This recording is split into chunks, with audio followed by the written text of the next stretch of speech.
Coca-Cola has been health washing its sugar beverage for decades. It's the longest running sponsor of the Olympic Games dating back to 1928.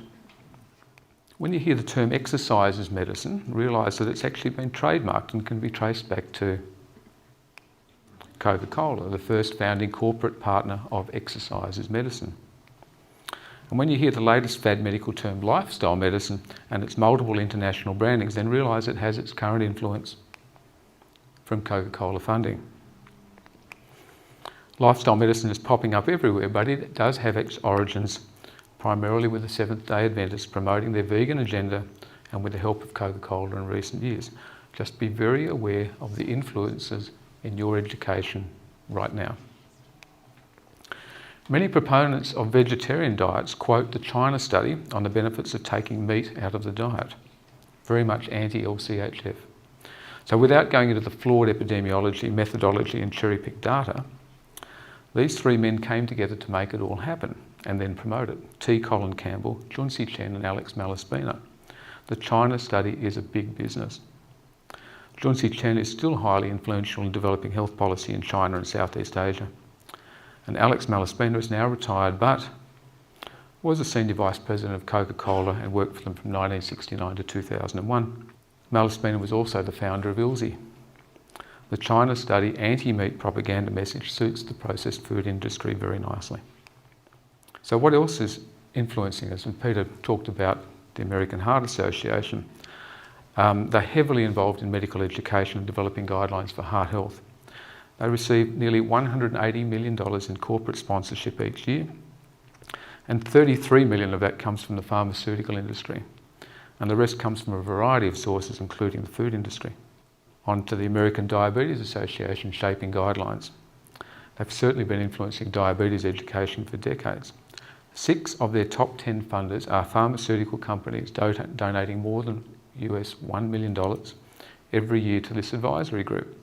They are all peddling drugs for diabetes management. How do you think they feel about low carbing, reducing the need for medication in diabetes? Look, I just want to touch on a couple of topical areas around low carb.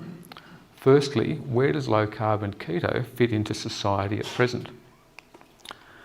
So I want to consider the dietary evolution of an individual.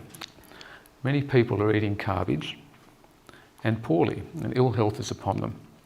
They decide to eat by the food guideline pyramid, cereal-based, but unfortunately soon take on the shape of that food pyramid. The smart ones work out that eating real food is actually low carb, healthy fat, low and with the right amount of protein for age and activity. The hardcore that have some specific health agendas move to keto, and many more are embracing the carnivore diet.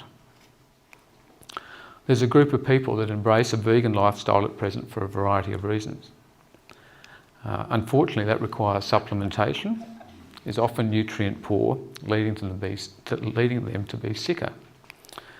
Embracing a full fresh food diet turns them back to at least LCHF and hopefully back to meat. The vegan movement is clearly gaining notoriety, but are they actually aware of where their propaganda comes from? The anti-meat agenda is driven under an animal rights banner and on questionable environmental statistics. I encourage you all to get knowledgeable about the environmental factors here, particularly around meat production. That's beyond today's talk. But how many vegans understand that the basis of their diet is from the Garden of Eden diet, promoted by the Seventh-day Adventist Church for salvation and not health? And that group just happened to be the originators of the cereal, soy and fake meat industries of the world. Big food and religious ideology have a purpose-driven agenda. The vegans have become their foot soldiers. We've been told that we're getting fatter and sicker because people are not following the food guidelines. You've all heard that, haven't you? People are not doing as they're told. When we've actually been following them, and we've been doing it for 50 years. The classical food guidelines are cereal and grain-based, anti-red meat, focusing on a transition to vegetarian. So over the last 45 years, we've been advised to increase our cereal and grain consumption. That's just more non-essential carbohydrate. Our protein intake has gone up due to nuts, peanuts and poultry, but our red meat intake has decreased significantly. We've increased our intake of fruit and vegetables. and decrease dairy consumption as we've been advised. And in the developing world, we've convinced them to increase cereal consumption and have little meat and virtually no dairy.